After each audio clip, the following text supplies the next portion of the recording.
Well, first item of business, you're running for the deputy leadership.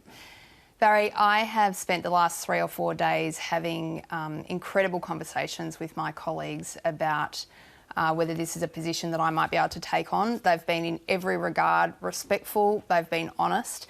It's never been suggested to me that a 38-year-old woman shouldn't aspire and reach for that position. I think the view that I've reached from colleagues is that I'd be probably okay at the kind of front-facing aspect of the deputy leadership role, but that there's a lot to being deputy leader of the Labor Party that's actually internal about bringing the party together behind the leader. And I think Richard Marles has got the skills and the qualities and the experience at this stage to be able to do that job really well. I need to say that Richard has behaved impeccably towards me throughout this entire process. He's a very good human being, very smart, and he's going to be brilliant as deputy leader of our party. So you're not running? I'm not going to run. The people that you were talking to, were they mainly women who were urging you to run with the problem that the men didn't give the same support? Oh, no, absolutely not. It's men and women that have talked to me about the need to put my name forward for this. And can I just say, Barrie, Labor is the party of Australian women. It worried me that in 2019 we seemed to be having a leadership discussion about both positions that didn't involve a woman, and it's just core to my being. I'm a feminist. I have to step into a contest like that. But that feedback was coming from many people, and I think we know that we need to have women in very senior roles. I think focusing only on those two positions, though, is not right. Let's step back and look at the broader context. We've got Penny Wong in the Senate. We're going to have senior women right across the shadow cabinet and in leadership roles. And I'm going to be, I'm sure, very proud of the shadow cabinet that Anthony Albanese creates. But you have to go back 18 years, except for a 3-month period when Kevin Rudd returned. For 18 years there's been a woman in the leadership team. Now it's 2019. Why the reluctance for women not to run? I don't think there's a reluctance for women not to run. In fact, Barrie, I'm sitting in this... not running. Well, I'm sitting in this seat right here. You know, my party's given me every opportunity and I've put my name forward. And, well, I mean, I effectively have called around people for support, so I don't know what running or not running is. I definitely don't see it that way. And, Barrie, like, can we just step back and look at the big picture here? We're the party of Julia Gillard, of Carmen Lawrence. Every single state and territory first female premier or leader has been a Labor woman. There are a caucus here of Labor women who are brimming with talent. The stars haven't aligned on this occasion to put a woman in one of those two positions, but let's just wait for a few days, because I'm pretty sure that when we step back from this, we're going to see a Labor Party where women have got their rightful place around the shadow cabinet table. We're going to have Penny Wong just smashing it as she does every day in the Senate, and we're going to have Labor women across very senior leadership roles. So I just think overly focusing on just those two roles, we need to look at the big picture. All right, is it too simplistic, though, to look at it in these terms? But Tanya Plibersek was expected to run and didn't. Penny Wong just has this reluctance to leave the Senate. She just won't consider leaving the Senate to run for leadership roles, and now you.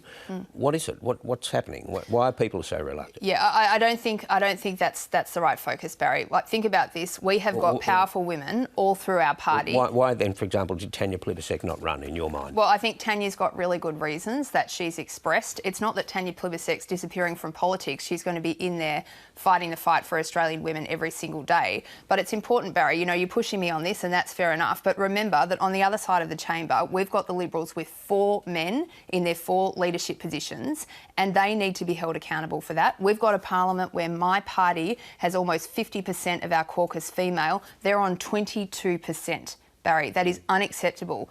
On the other side of the chamber, we've got a political party that bullied a woman out of Parliament, that bullied a woman out of her political party. I mean, Scott Morrison loves to say, if you have a go, you'll get a go. I wonder what Julie Bishop thinks about that. So, of course, Labor is still tackling these issues, but we are having a go at it. And you've got women like me, like Amanda Rishworth, Michelle Rowland, women everywhere in the Labor Party who are pushing forward, and it's important that we're there and part of this conversation. You mentioned Julie Bishop. There's certainly no shame in running and losing and not having the numbers. And Julie Bishop ran and lost. But in the process, she made a point, didn't she, about on the gender issue? Oh, well, I feel like I'm making a point here. I mean, Barrie, I'm sitting in this chair. I'm a Labor young woman. I've been given every opportunity by my political party. It was important to me that a woman be in the contest somewhere in this. I was in the contest. being a woman in the Labor Party doesn't mean that you're going to win every ballot, but it's important for us to send a message to Labor women throughout our party, for progressive women around Australia, that this is a party that does give you a go. And I did get a go and I did get a fair hearing. It's not my time to do this, but I think people were very encouraging about things that I might be able to look at in the future. All right. You mentioned the 50-50, and that was certainly the ambition. It probably, I haven't crunched the numbers on this, but you probably fall a bit short of that now. We've fallen a little bit short. I think on the new numbers, we'll be looking at something like 46%. So we're not too far off our goal of 50. I think one of the issues that we just, need to sort of have a little bit of think about in the party is the extent to which we're pre-selecting women into safe seats. A lot of women in the party, and this happens on both sides of politics, tend to be congregated in marginal seats. And it's important for us to address that, because if we do want to see more women on track to be leader and deputy leader and occupying those senior roles, they need to have that longevity in the parliament that comes from being in a safe seat. All right, now looking back over the result, and given that Labor didn't really advance in any state, do you expect now that you'll need to ditch some of your policies? I wouldn't quite put it like ditch the policies. I think we need to step back and have a look at our platform. I think we brought the wrong platform to the election, and we need to reconsider every aspect of it and have a really good look at why we really got this one so badly wrong.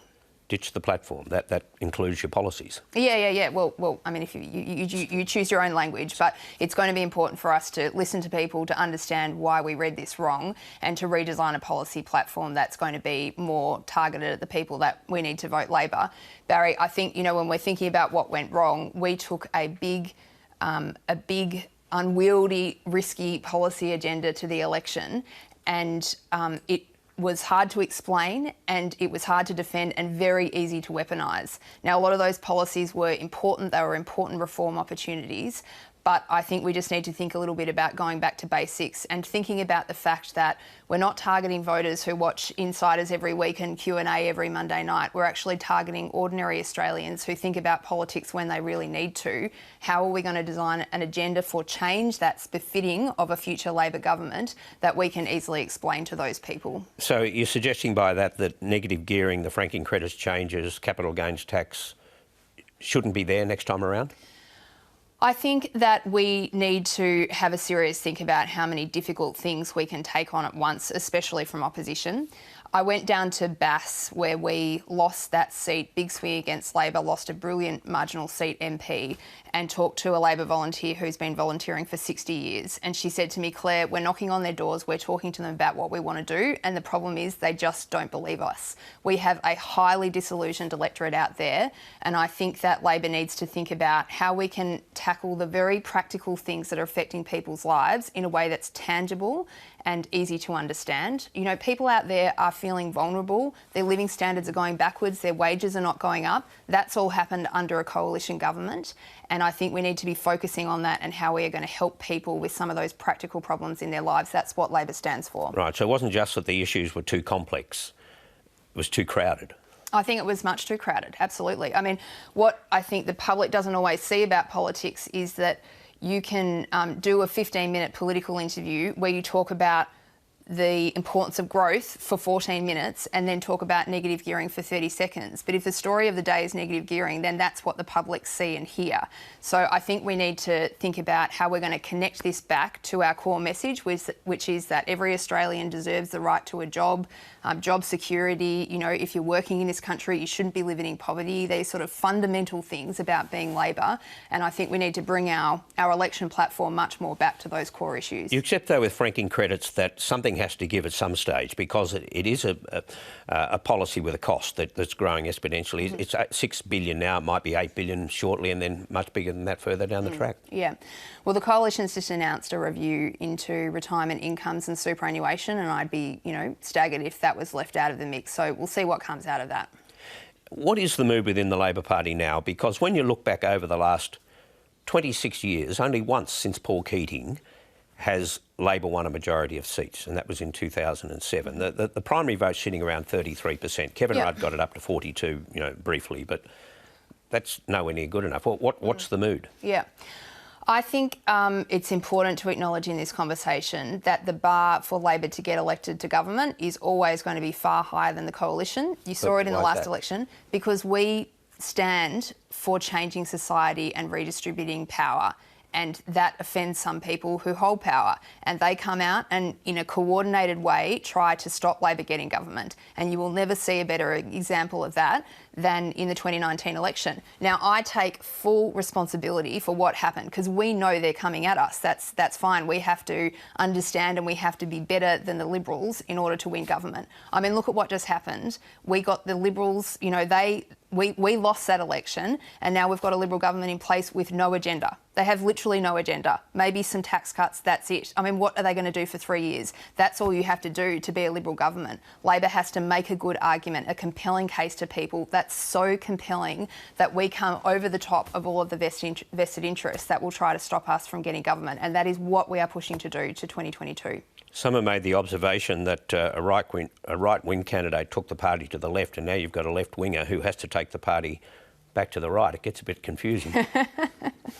Well, it's a cute phrase, but I don't actually see this as really being about right and left. I think this is about the size of the agenda and the way that we communicate it to people. And I just think, for me, Labor needs to show that we actually can improve people's lives. And there are state governments right around the country showing that. If I can give you the quick example of Daniel Andrews in Victoria, he brought to his second election campaign a very big, significant, complex infrastructure agenda. Everyone believed that he can do this because in his first term, he did small, practical, tangible things all around our state that showed us that this is a competent government that can be trusted to make big improvements. And I think that's the challenge for us. Back to basics, showing that we can do some tangible things, and then we'll be given permission by the Australian people to do some of the bigger and bolder things that we dream of. Thanks for your time this morning. Thanks, Barry.